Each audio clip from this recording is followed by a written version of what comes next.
Assalamualaikum warahmatullahi wabarakatuh. Oke guys, kembali di channel saya. Ya, hari ini seperti biasa kita akan menjawab pertanyaan-pertanyaan yang ada di YouTube ya guys. Oke, di sini sebelum melanjutkan videonya, jangan lupa like, komen, dan subscribe ya guys. Terima kasih. Oke, kita langsung lanjut ke pertanyaan yang ada di YouTube ya guys. Oke, di sini kita akan menjawab pertanyaan dari di siapa ini? Dion Project. Bang, kalau pakai obat biru bisa nggak? Atau garam ikan? Nah, di sini ini pertanyaan diperuntukkan buat cara merawat dorsal atau sirip cana yang rusak ya guys. Oke, di sini saya akan sharing pengalaman saya ketika recovery ikan-ikan yang dorsalnya rusak ya guys. Oke, di sini kita harus cari tahu dulu dorsal ikan cana kita itu rusak karena apa ya guys. Karena banyak faktor juga dorsal cana kita rusak. Lompatkah atau kebentur kaca kah atau malah kena penyakit fin rot. Nah, di sini kita harus cara penanganannya itu sedikit berbeda, tapi sebenarnya sama-sama juga. Cuman dia ada yang lebih ekstra, ada yang masih biasa aja. Nah, kalau seumpama agak ekstra itu seumpama ikan cana kita itu kena fin rot. Nah, kalau kena fin rot itu memang bagusnya itu cana kita dikasih garam ikan ya guys, supaya membunuh bakteri-bakteri yang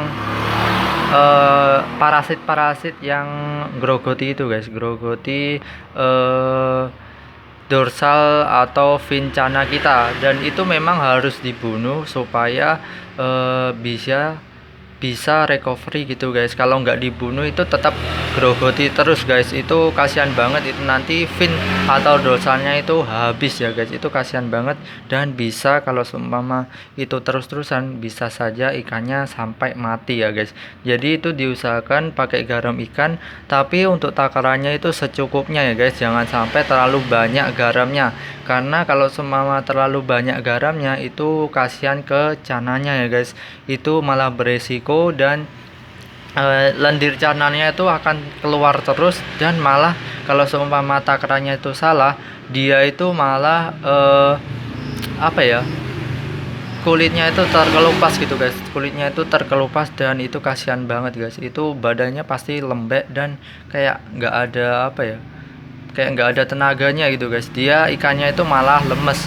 Nah, usahakan kalau semua pakai garam ikan itu takarannya yang pas ya guys, itu bagus buat membunuh bakteri parasit-parasit itu guys. Jadi kalau membunuh pakai garam itu membunuh parasit-parasit yang ada di ikan guys. Nah, untuk pakai pakai obat biru.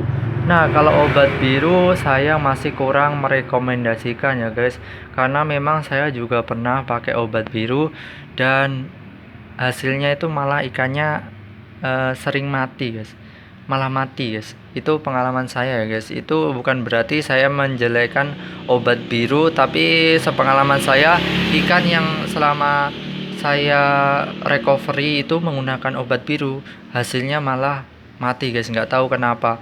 Dan saya malah merekomendasikan menggunakan pakai daun ketapang sama pakai daun pisang, dan itu menurut saya lebih bagus pakai itu guys. Saya masih belum berani merekomendasikan pakai obat biru ya guys, karena memang sepengalaman saya itu ikannya malah mati guys. Nah, itu tragis banget, dan itu enggak satu ikan, itu adalah ya lumayan lah. Itu memang saya masih merekomendasikan kalau seumpama recovery ikan tuh pakai daun ketapang atau pakai daun pisang aja ya guys. Ini terkhusus untuk cana, jadi saya di sini menjelaskan buat ikan cana aja guys. Kalau semua ikan-ikan lain saya juga belum tahu kalau semua pibas kayak gitu mungkin treatmentnya berbeda ya guys. Dan di sini saya akan merekomendasikan kalau semua untuk recovery itu pakai daun ketapang dan daun pisang, karena ya itu lebih alami gitu guys, tanpa apa ya, ya tanpa campuran yang lain lah. Atau lebih baik itu malah ada ekstra ketapang itu guys, yang udah diolah itu malah lebih bagus lagi, supaya biar recovery si ikan itu lebih bagus ya guys. Untuk garam ikan itu bagus sebenarnya untuk membunuh parasit, tapi usahakan untuk takarannya itu lebih tepat lagi ya guys, karena memang kalau seumpama takarannya itu nggak pas itu malah ngeri untuk si ikan ya guys, itu malah kayak agak nyiksa gitu guys. Jadi usahakan eh, pakai garam ikannya itu secukupnya biar ikannya itu bisa recovery guys, dan parasit-parasitnya mati dan ikan kita bisa sehat lagi guys. Nah, mungkin itu aja sharing dari saya. Kurang lebihnya mohon maaf. Kalau seumpama ada yang lebih tahu lagi guys, jadi langsung komen aja, jadi kita sharing-sharing di sini, kita sama-sama belajar. Oke, terima kasih sudah menonton. Jangan lupa like, komen, dan subscribe ya guys. Terima kasih. Enjoy.